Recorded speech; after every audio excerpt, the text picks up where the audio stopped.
Amém? Vamos abrir as nossas Bíblias em João, Evangelho de João, no capítulo 13. Vamos ler do versículo 31 até o versículo 11 do capítulo 14.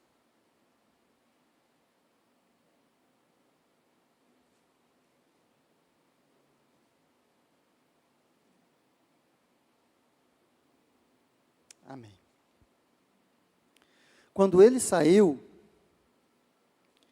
disse Jesus: agora foi glorificado o Filho do Homem, e Deus foi glorificado nele. E se Deus foi glorificado nele, também Deus o glorificará nele mesmo, e glorificá-lo-á imediatamente.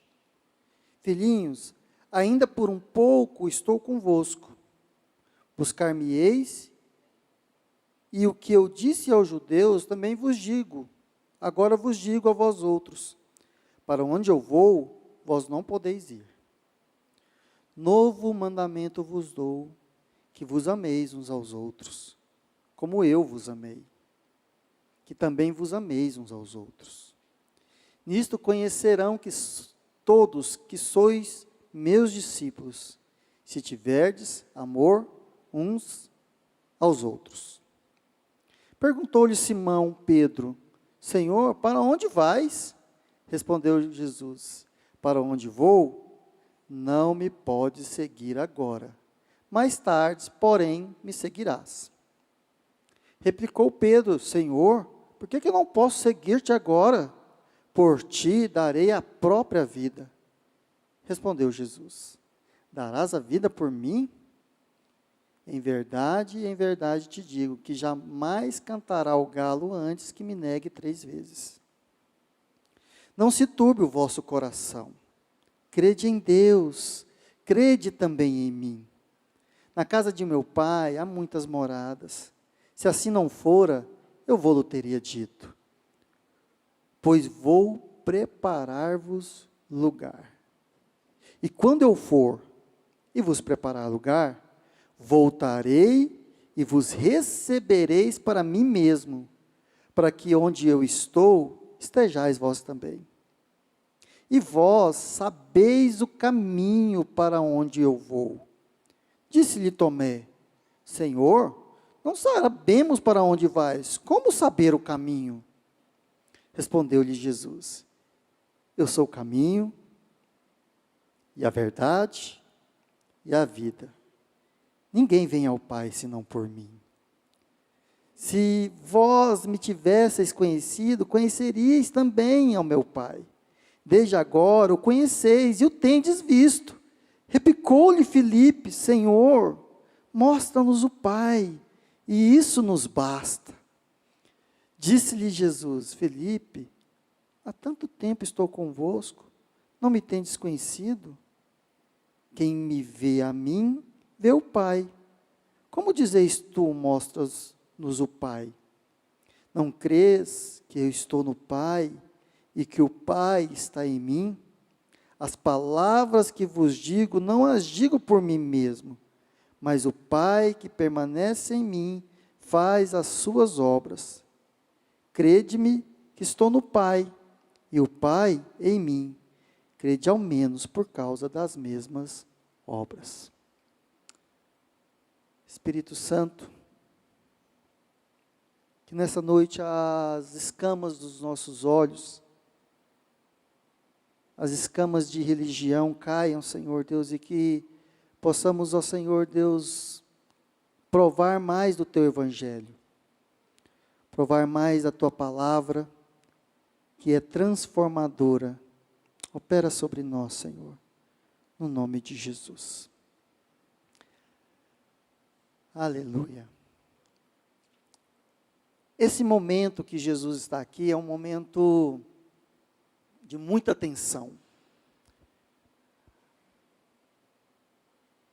Quando a gente lê aqui no versículo 31 do capítulo 13, quando ele saiu, esse ele saiu é Judas.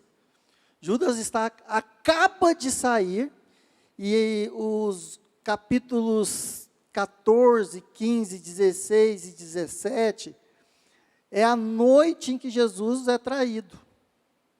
Então, esses capítulos fala dessa noite. Então, a tensão aqui está muito forte, está quase que palpável, dá para cortar com tesoura, dá para cortar com faca, o clima aqui. E é nesse clima, é nessa tensão, nessa noite fatídica, nessa noite em que as coisas vão acontecer assim de uma forma muito intensa, Jesus começa a conversar logo após Judas sair, logo após Judas se retirar. Então ele está com os 11, Jesus começa a falar algumas coisas que ele só pode falar para aqueles 11, e são assim as últimas palavras de Jesus. São assim, é como se Jesus estivesse passando as últimas instruções, passando os últimos, como se Jesus estivesse falando assim, ó, agora eu vou falar para vocês o que eu sempre quis falar, mas eu precisava esperar esse momento para poder falar para vocês. Então, nós vamos começar a falar algo que, assim, guardem isso, porque isso aqui vai ser. Então, aqui Jesus fala de coisas bem intensas, bem íntimas. E aqui ele começa a ir traçando alguns parâmetros para os discípulos. E ele começa falando para os discípulos: olha, eu vou para um lugar que vocês não vão poder ir. Então aqui o diálogo já começa tenso. Nós vamos nos separar. Eu vou ter que ir para um lugar que, como eu já falei para os fariseus, num certo momento, agora eu estou falando para vocês não vão conseguir me seguir. Eu vou para um lugar e vocês não podem ir. Rapaz, os discípulos ficam assim, estupefatos. Eles falam assim: não, nós somos seus discípulos. Onde só for, nós vamos. Nós estamos juntos. Nós estamos amalgamados. E tanto é que Pedro vira para Jesus: não, Senhor, onde é que o Senhor está querendo ir? Onde é que você vai? Né? Lá em casa é assim, meu irmão. Lá em casa,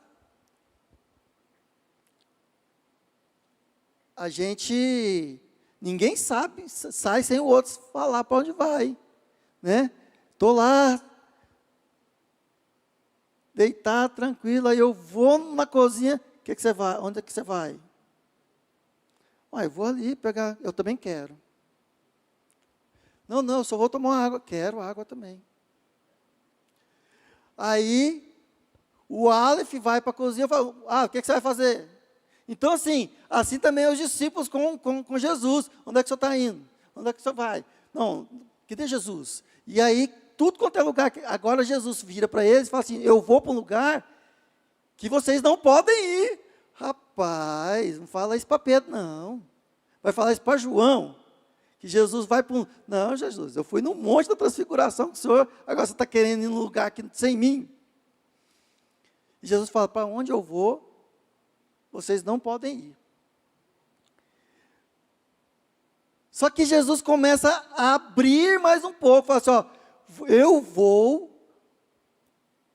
preparar um lugar, e quando eu preparar esse lugar, eu vou voltar e vou levar vocês comigo.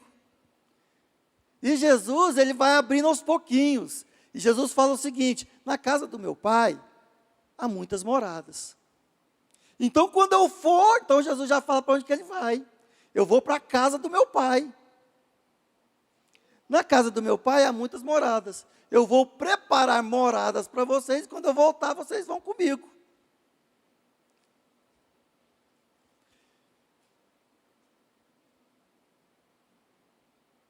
Por quê?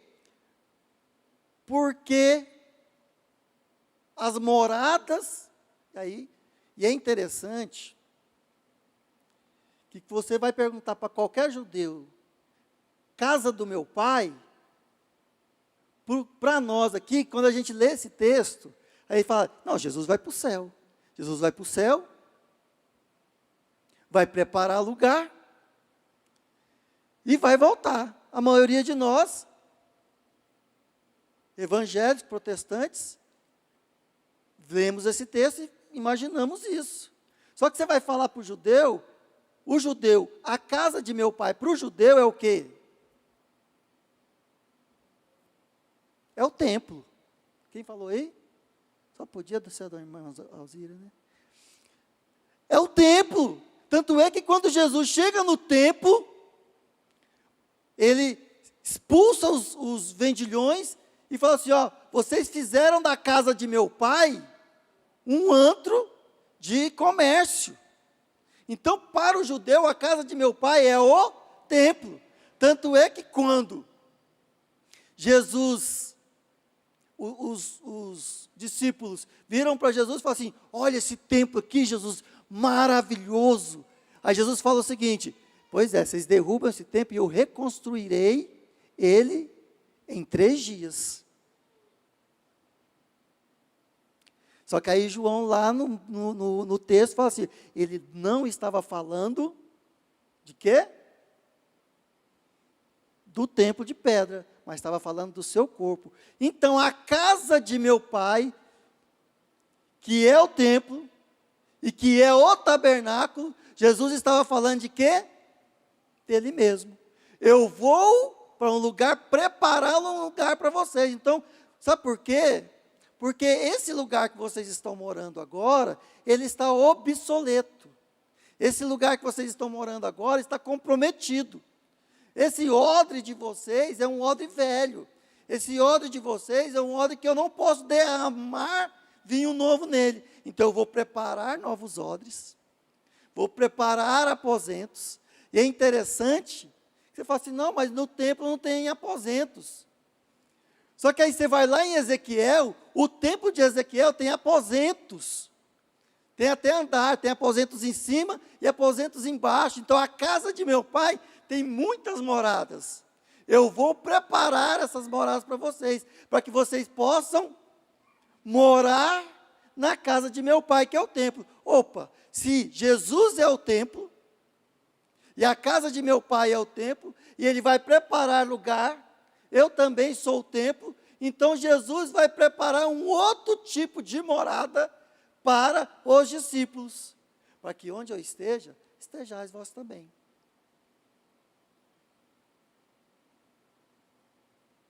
Então Jesus estava falando aqui, olha, eu vou ali, mas vocês não conseguem ir comigo. Por quê? Porque eu vou para um lugar que vocês não conseguem ir. Qual é esse lugar? Eu vou para a morte. Vocês não vão poder me acompanhar. Só que Jesus, ele abre mais um pouquinho do leque. Ele vai abrindo para os discípulos. Não, mas eu vou, mas vocês já conhecem o caminho. Aí Tomé, uai, como assim? Nós já conhecemos o caminho. A gente nem sabe para onde você vai, como é que a gente conhece o caminho? Aí Jesus vai dando de colherinha, né? Vai dando, igual sopinha para criança. Vai dando de colherinha. Não, eu vou para um lugar que vocês não podem ir. Mas que lugar que é? Não, eu vou preparar um lugar para vocês. Ah, mas que lugar que é esse? Não, na casa de meu pai tem muitas moradas. Eu vou preparar um lugar para vocês, vou voltar e pegar. Ah, e onde eu vou? Vocês sabem para onde eu vou, porque vocês já conhecem o caminho. Uai, nós conhecemos o caminho, parece conversa de doido, né? Ué, mas se a gente não sabe para onde você vai, como é que a gente conhece o caminho? Aí Jesus solta a pérola. Eu sou o caminho, a verdade e a vida. Ninguém vem ao Pai a não ser por mim. Ninguém passa para a morada que eu vou preparar, a não ser pela morada que sou eu. Então, Jesus vira para eles e fala assim, e aí mais na frente no texto que a gente não leu ainda, ele fala assim, aquele que me ama, será amado pelo meu Pai. E aquele que me ama, obedece os meus mandamentos. E eu e o meu Pai viremos e faremos morada nele. Então, ao mesmo tempo, eu vou morar em Deus, mas Deus vai morar em mim.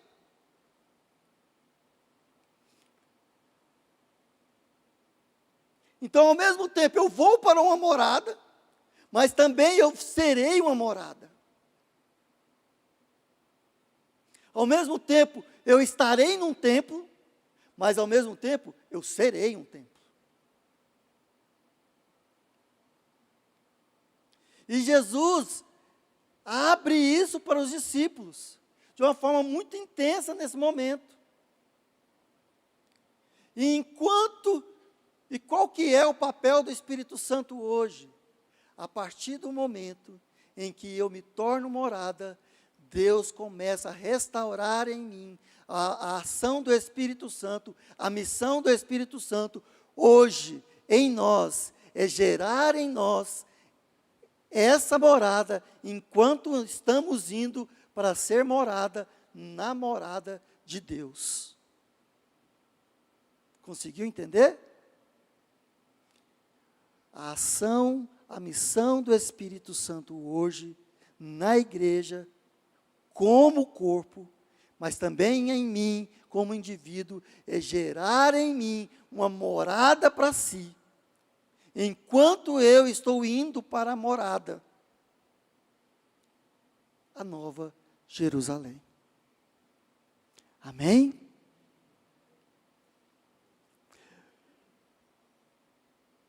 Isso, feito essa introdução, hoje eu quero falar dessa morada, mas eu quero falar de 3 chaves. 3 chaves rapidamente, que destrava portas nessa morada. E que são importantíssimos. E que muitas vezes nós vivemos com muitas coisas e esquecemos dessas chaves. 3 chaves que, assim como no tabernáculo, eu tinha 3 níveis, ou 3 fases, ou 3 ambientes, que é o átrio, o santo lugar e o lugar santo, e para entrar em cada um desses lugares, eu tinha que passar por 3 portas. Assim também, nessa morada que eu sou, e nessa morada para que eu estou indo, para a qual estou indo, eu também preciso usar essas chaves. Eu preciso me apropriar dessas chaves e usá-las constantemente como morada, para que eu possa fazer parte e participar da morada de Deus.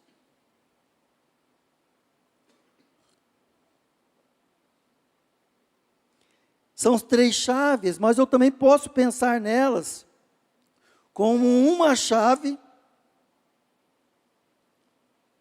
que tem 3 segredos. Então, didaticamente, eu vou falar de 3 chaves, mas na verdade ela é uma chave com 3 segredos. E o primeiro segredo dessa chave é o sangue. É o sangue. Porque o homem, ele não consegue entrar na presença de Deus por subterfúgios ou por questões próprias ou por expedientes próprios. Por quê? Porque o homem ele foi retirado da presença de Deus. Ele foi afastado da presença de Deus por causa dos pecados, por causa do pecado. E quando Deus dá o tabernáculo para Moisés, a primeira coisa que tem no tabernáculo de Moisés é uma entrada, que todo o tabernáculo, ele é circundado por linho fino branco, ou seja, representando o quê? A santidade de Deus.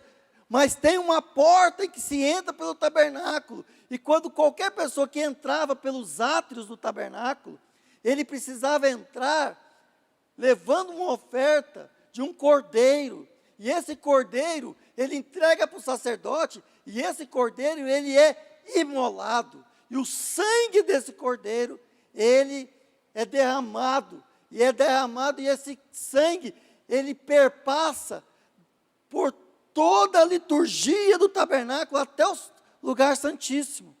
Então, eu não consigo entrar nas moradas de Deus, eu não consigo ser morada de Deus, a não ser através do sangue. Porque é o sangue que me dá acesso. É o sangue que me permite, que me habilita a entrar na presença de Deus. Todos nós aqui hoje só podemos chegar diante de Deus e não ser fulminado, porque tem o sangue de Jesus que nos cobre, tem o sangue de Jesus que nos limpa, tem o sangue de Jesus que nos propicia. Por isso que o sangue de Jesus é a propiciação, nos faz propício a Deus. O sangue de Jesus nos reconcilia com Deus. O sangue de Jesus ratifica a nova aliança que temos com o Senhor. É o sangue de Jesus que perdoa os nossos pecados. É o sangue de Jesus que nos purifica a consciência. É o sangue de Jesus que nos lava a injustiça. É o sangue de Jesus que nos dá acesso ao Pai. E não tem nenhuma outra coisa, nada no mundo pode me fazer ser aceito por Deus, que não seja o sangue derramado do Cordeiro na cruz do Calvário. É o sangue de Jesus. Quantos de nós podemos dizer glória a Deus por isso? É o sangue de Jesus que me faz ser aceito. É o sangue de Jesus que eu posso abrir o meu coração e ter certeza que Deus me aceita. Por isso nós cantamos louvores, por isso nós nos reunimos como povo do Senhor, por isso nós somos a congregação dos perdoados, por isso nós estamos aqui. Não tem outra razão, não tem outro porquê, é o sangue de Jesus, nada além do sangue. Não é porque você é bom, não é porque você dá o dízimo, não é porque você lê a Bíblia, não é porque você ora, nem dá esmola. A única razão pelo qual você é aceito chama-se sangue. Muitos de nós esquecemos muitas vezes que nós somos uma geração de gente má. De gente que não presta. Fala para o seu irmão, você não presta. Mas o sangue de Jesus te aceita. É o sangue. Fala para o seu irmão, você não presta, foi demais, né? Mas aí eu não presto mesmo, irmão. Não tem nada em mim que vale a pena diante de Deus. Muitos de nós esquecemos isso e começamos a cultivar o que a gente chama de justiça própria. E perdemos acesso ao Pai, porque nós achamos que nós temos algum direito. E o único direito que nós temos é porque um inocente morreu no meu lugar e no seu lugar. Vamos abrir a Bíblia em Hebreus, só para a gente ratificar. Em Hebreus 9, do versículo 11 ao 15, fala assim: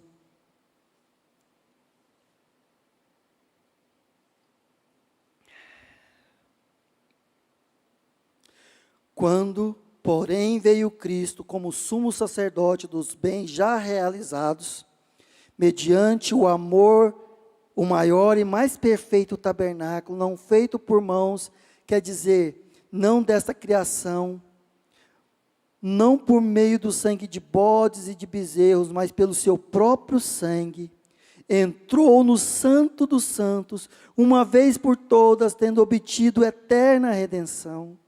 Portanto, se o sangue de bodes e de touros e a cinza de uma novilha, aspergidos sobre os contaminados, os santificam, quanto à purificação da carne, muito muito mais, fala muito mais o sangue de Cristo, que pelo Espírito eterno, a si mesmo se ofereceu sem mácula a Deus, purificará a nossa consciência de obras mortas, para servirmos ao Deus vivo. Por isso mesmo, Ele é o mediador da nova aliança, a fim de que, intervindo a morte para a remissão das transgressões que havia sobre a primeira aliança, recebam a promessa da eterna herança aqueles que têm sido chamados. O sangue é a chave que me possibilita iniciar o caminho. O sangue abre a primeira porta desta morada.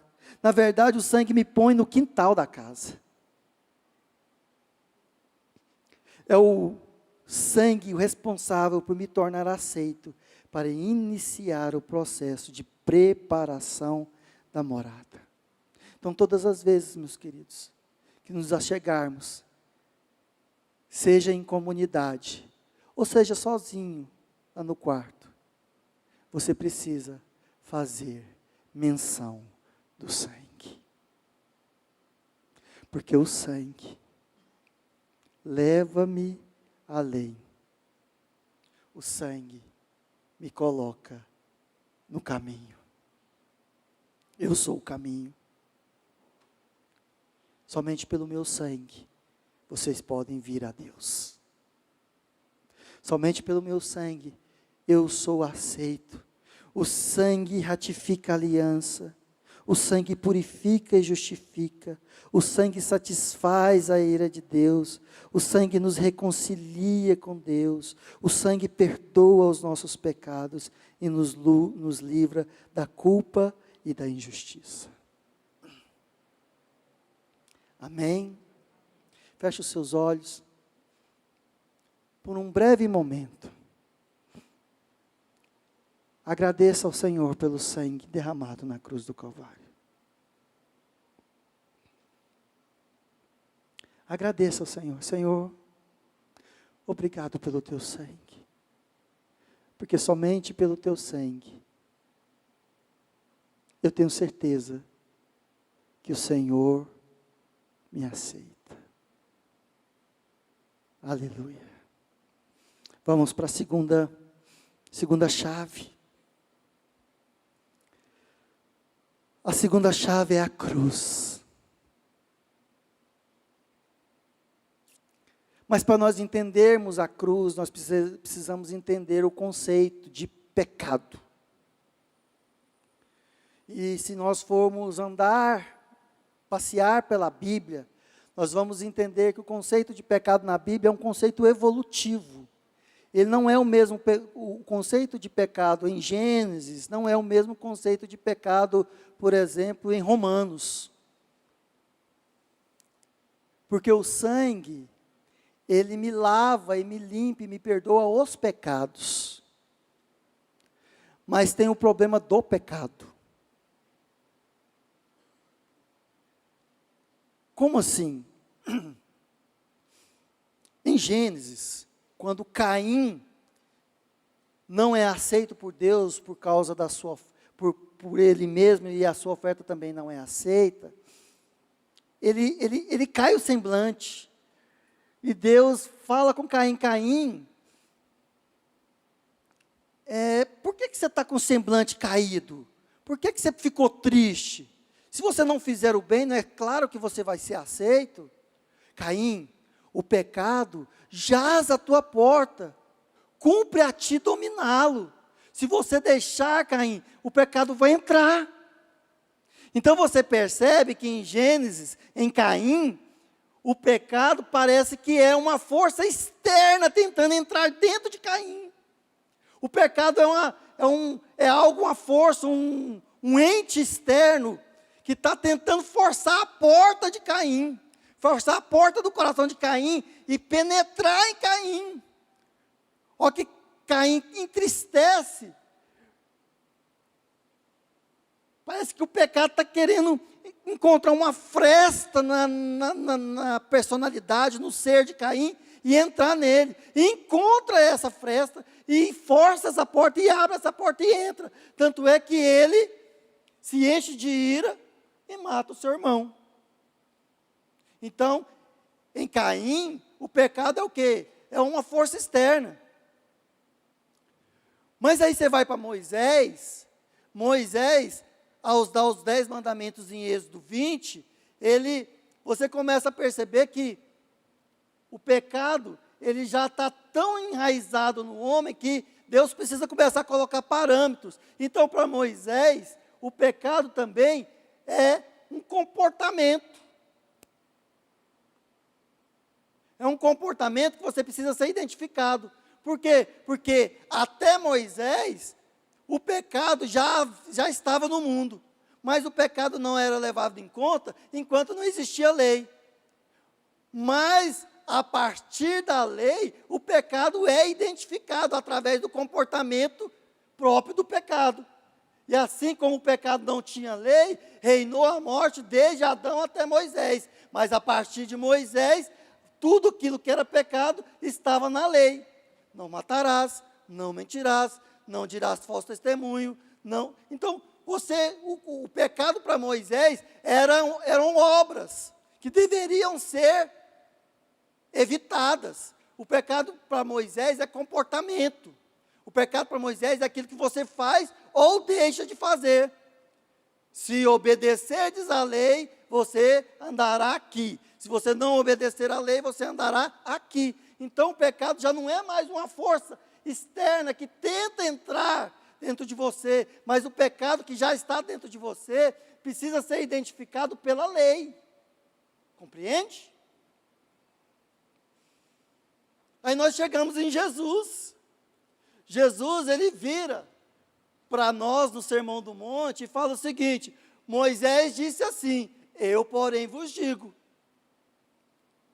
que se Moisés diz que não matarás, mas se você irar contra o seu irmão, você já pecou. Moisés diz, não cobiçarás a mulher do próximo, mas eu digo para você, se você olhar para a mulher do próximo, com o próximo ou com o próximo não próximo, de maneira errada, você já pecou. Então, para Jesus, em Jesus, ele amplia o conceito de pecado. Ele vira e fala assim, o pecado não está apenas fora de você tentando entrar. O pecado também não é apenas regras morais que você cumpre ou não cumpre. O pecado é a intenção do seu coração. O pecado já é um sentimento, já não é só moral, já é algo que já está enraizando dentro de você, dentro da sua consciência, que te leva a, se você quer, o pecado já está interior, ele deixou de ser exterior. Não adianta nada você fazer coisas, mas dentro de você, você está igual aquela criança, né? Senta, menino. Não vou sentar. Senta, senão eu te bato. Eu vou sentar, mas por dentro eu estou de pé.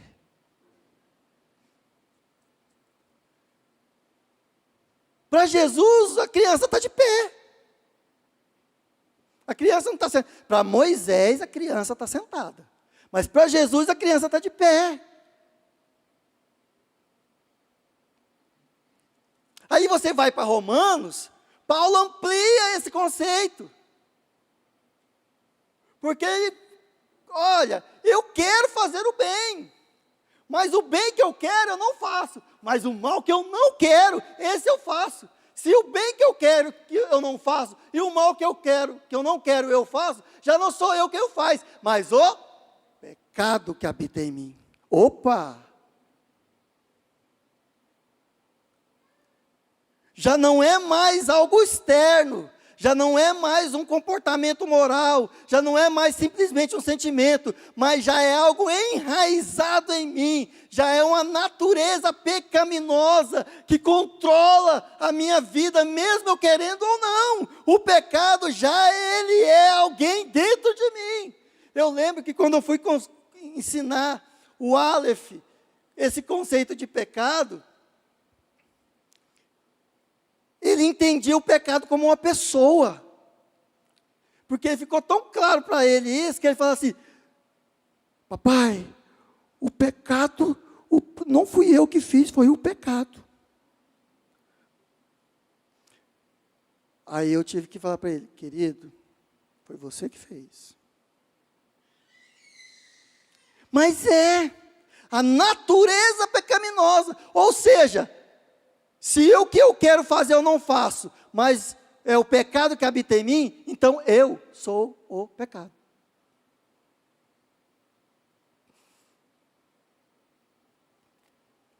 Opa, se o pecado sou eu,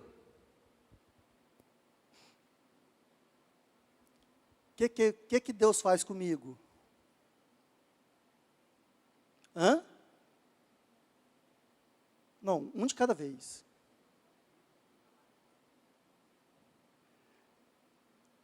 Deus tem que me matar, para isso que serve a cruz. A cruz é para matar o pecador. Enquanto o sangue me lava dos pecados, a cruz trata com o pecado que habita em mim, com a natureza pecaminosa.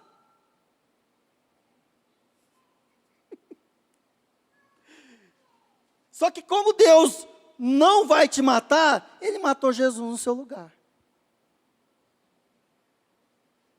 Ah, Max, mas foi os judeus que matou Jesus. Não, porque Deus amou o mundo de tal maneira que deu o seu único filho, para que todo aquele que nele crê não pereça e tenha vida eterna. Deus deu o seu único filho para morrer no meu e no seu lugar.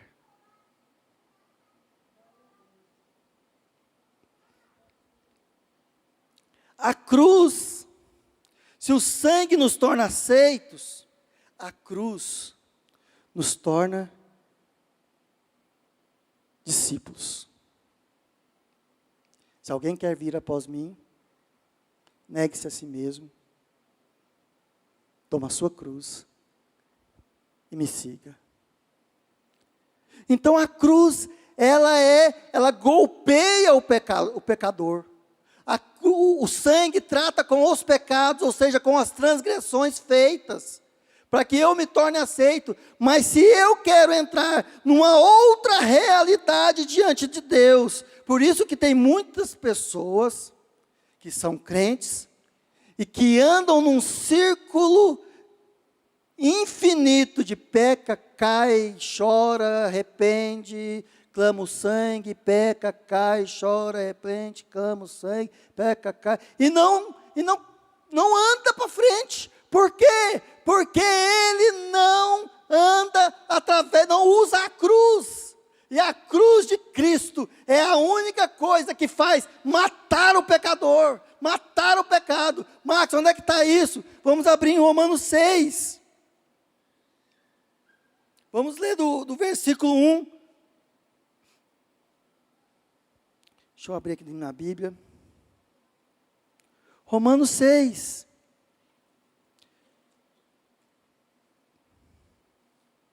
Romanos. Atos. Romanos. Amém. Que diremos, pois? Permaneceremos no pecado para que a graça seja mais abundante? De modo nenhum. Como viveremos ainda no pecado, nós, os que para ele morremos?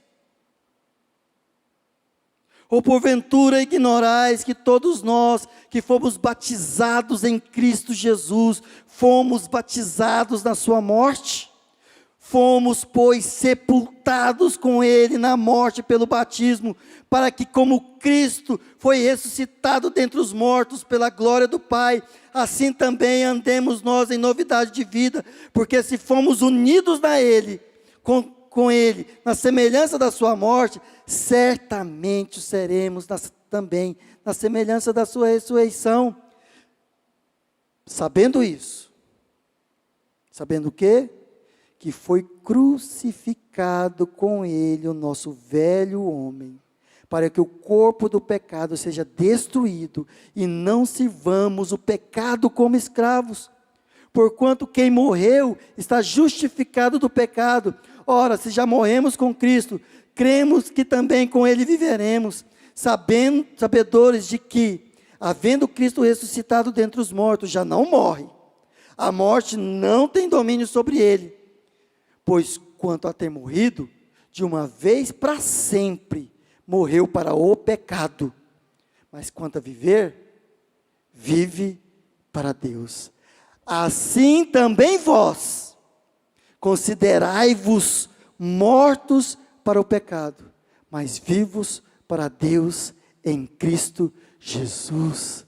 Não reine, portanto, o pecado em vosso corpo mortal, de maneira que obedeçais às suas paixões, nem ofereçais cada um os membros do seu corpo ao pecado, como instrumentos de iniquidade, mas oferecei-vos a Deus como instrumentos de justiça, como ressurretos dentre os mortos, e os vossos membros a Deus como instrumentos de justiça, porque o pecado não terá domínio sobre vós, porque não estáis debaixo da lei, mas debaixo da graça. Eu entro pela morte de Jesus, num outro nível, numa outra realidade, que pacifica a minha vida, que pacifica o meu ser, para andar para Deus, para viver para Deus. Primeiro eu crio que eu sei, o que eu sei?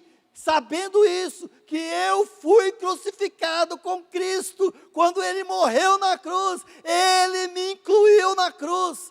Nós temos aqui os dois aspectos da crucificação, que é o aspecto da substituição. Jesus morreu no meu lugar, mas também eu tenho o aspecto da inclusão. Jesus me incluiu na sua morte, e se Ele me incluiu na sua morte, eu estou morto com Jesus na cruz do Calvário, e se eu estou morto com Ele, o pecado morreu, porque Ele é o último Adão. O primeiro Adão gerou toda uma geração de pecadores, mas o último Adão acaba com essa geração de pecadores. Ele matou o pecado na cruz do Calvário, e se eu creio nele, eu também estou morto com Ele, e se eu estou morto com Ele, eu ressuscito com Ele. Por quê? Porque agora o pecado não tem mais domínio sobre mim, porque Ele foi levado para a cruz do Calvário, e se eu estou em Cristo, pela graça do Senhor Jesus, eu não estou mais debaixo do domínio do pecado, mas estou debaixo do senhorio de Cristo, que venceu o pecado na cruz do Calvário. Eu digo, glória a Deus! Como diria o menino lá na favela, Rensga.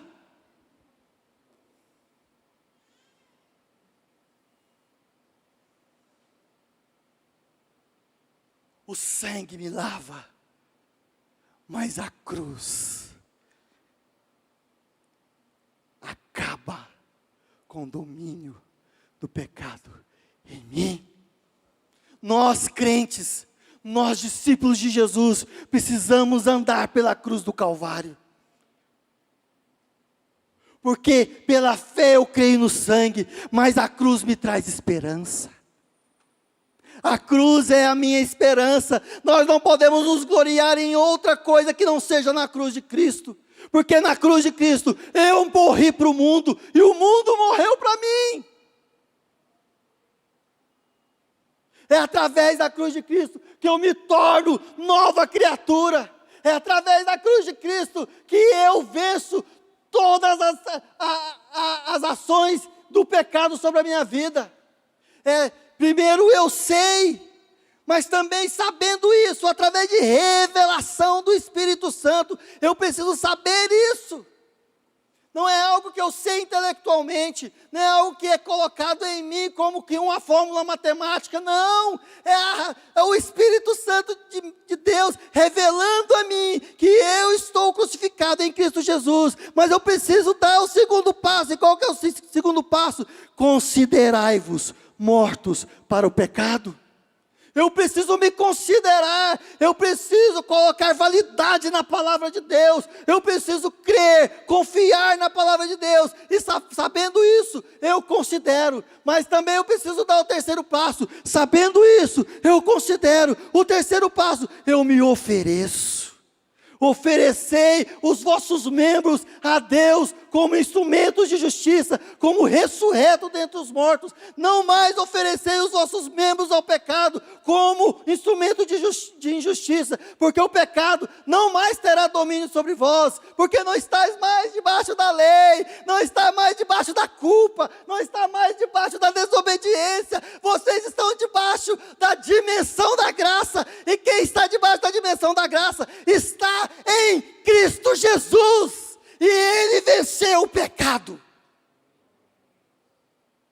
Crente é vencedor por causa da cruz.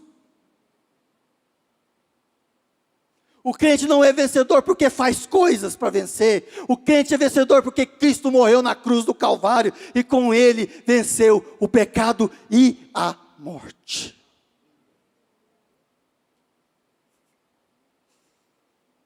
É a segunda chave.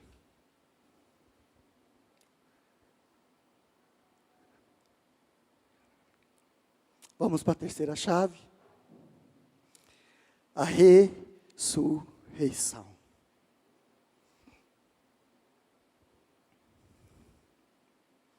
Vamos abrir as nossas Bíblias em 1 Coríntios 15.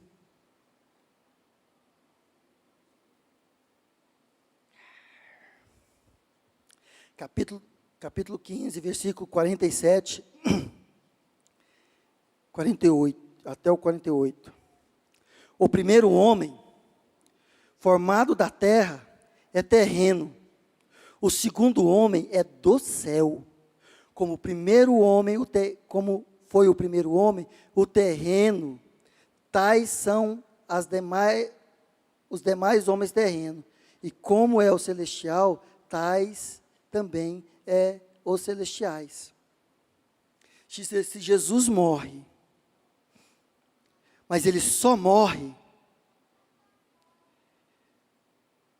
acaba uma geração, mas quando aquela semente incorruptível, que não tinha pecado sobre, e é uma das frases que eu mais adoro na Bíblia, quando ele termina esse discurso, lá no capítulo 17, quase indo para o 18 de João, que ele fala assim, agora vamos sair daqui, porque o príncipe desse mundo está vindo aqui, está vindo cumprir o que ele tem que cumprir.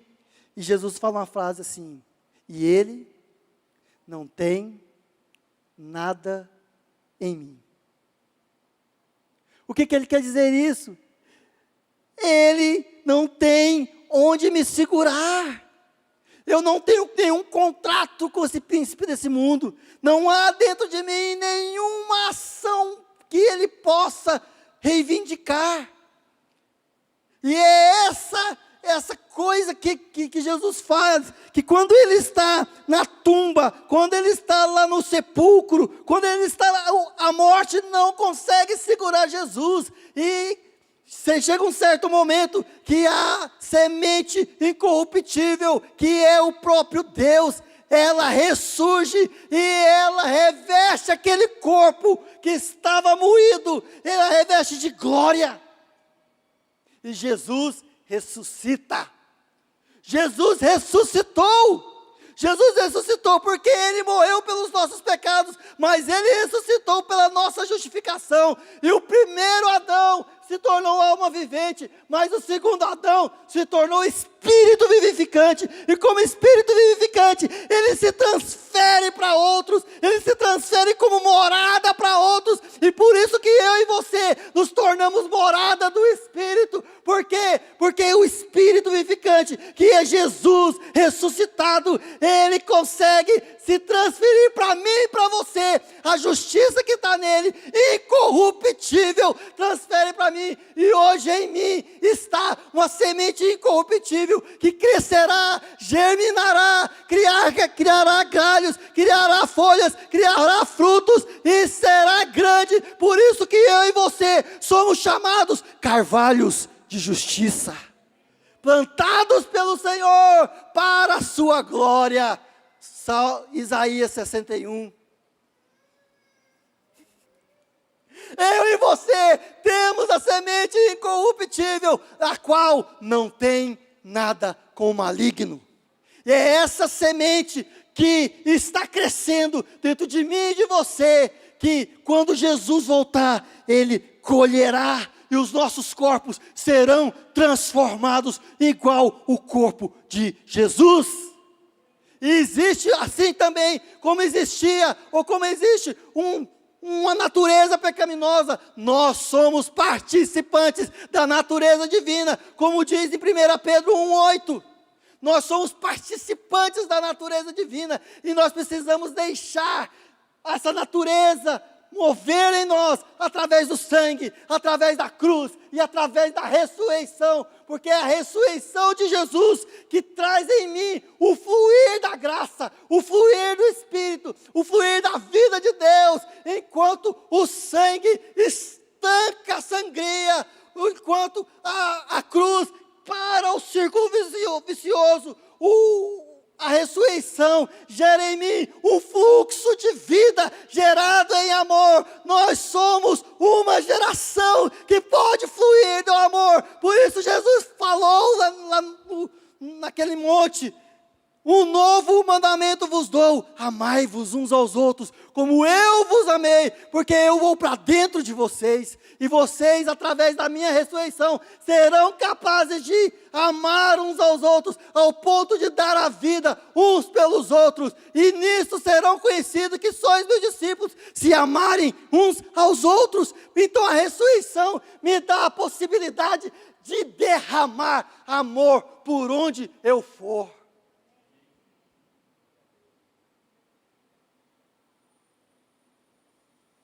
Isso é ser igreja, meus queridos. Igreja é a comunidade que anda pelo sangue, é a comunidade que anda pela cruz, é a comunidade que anda pela ressurreição, que deixa o Espírito Santo trabalhar em mim, trabalhar em você, dia após dia, crendo, tendo passos de fé, tendo passos de esperança, tendo passos de amor, porque Ele é o caminho, Ele é a verdade, e Ele é a vida. Por isso que o reino de Deus não é comida nem bebida, é justiça, é paz, é alegria. Somos morada. Somos morada porque Cristo derramou o seu sangue por nós. Somos morada porque a cruz do Calvário nos libertou do domínio do pecado. Somos morada porque Jesus ressuscitou e transferiu a tua justiça, a sua justiça para nós. Se a cruz é o fim de uma geração, a ressurreição é o início de outra.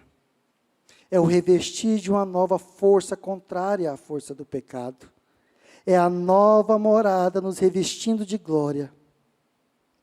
Flávio, é a nova morada nos revestindo de glória, primeiro em nosso espírito, e traspassado para todo o nosso ser, e por fim para o nosso corpo, a nossa redenção.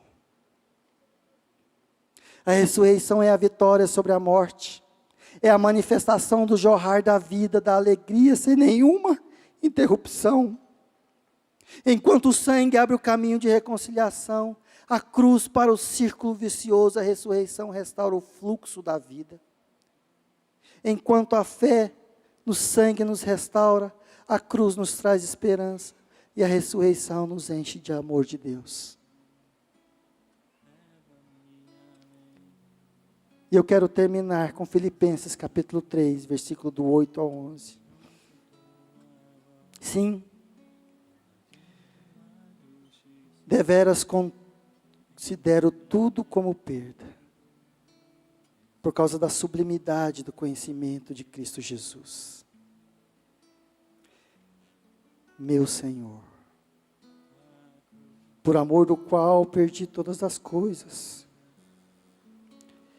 e as considero como refúgio, para ganhar a Cristo e ser achado nele,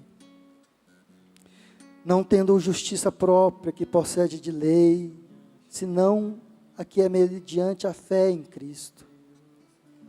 A justiça que procede de Deus, baseada na fé, para o conhecer e o poder da sua ressurreição e a comunhão dos seus sofrimentos, conformando-me com ele na sua morte, para que de algum modo alcançar a ressurreição entre os mortos. O sangue, a cruz, a ressurreição de Cristo, são a chave que abre a porta da comunhão com o Pai. Ele a fez tudo. Precisamos crer, confiar no sacrifício do Cordeiro e, crendo, nos lançar no caminho da vida. Vamos ficar de pé.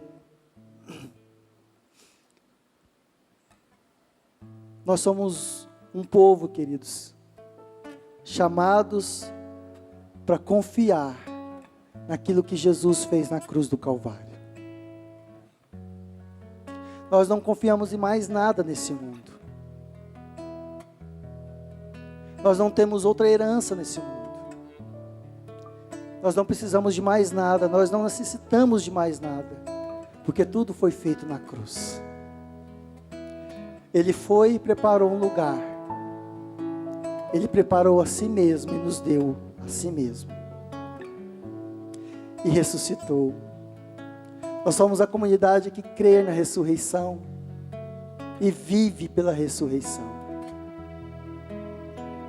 Não tem mais nada que nos move, que não seja o sangue, a cruz e a ressurreição. Feche os seus olhos. E deixe o Espírito Santo de Deus ministrar isso no seu coração. Deixe o Espírito Santo de Deus fluir isso no seu coração. Deixe o Espírito Santo de Deus ministrar isso no seu coração. Nós somos levados a confiar em tantas coisas que não seja Jesus. O dia a dia nos leva a confiar em tantas coisas que não é o Senhor Jesus. E hoje o Senhor nos traz de volta para aquilo que é essencial: o sangue, a cruz e a ressurreição.